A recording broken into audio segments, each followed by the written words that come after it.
মুরব্বীদের মুখে শুনেছি এক সময় কষ্ট হয় এক সময় সুখ হয়। আর আমার জীবনে শুধু কষ্ট ছাড়া আমি সুখ কখনো পেলাম না। আমার বাচ্চা দুইটাকে নিয়ে আমি অনেক কষ্ট কষ্ট করতে করতে করতে করতে এই পর্যন্ত এসেছি।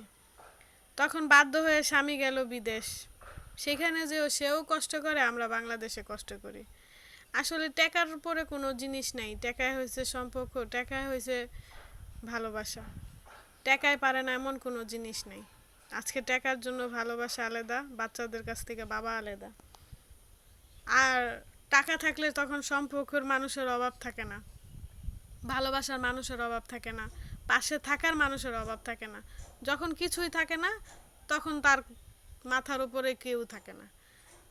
আসলে বাস্তবতায় মানুষকে অনেক কিছুই শিখাইয়া দেয়। যেরকম আমি বাস্তবতায় একটু বয়সে অনেক কিছু শিখে গেছি।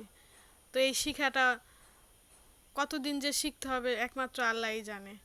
হয়তো সুখ লিখতে যায় আল্লাহর কলমের কালিই ছিল না।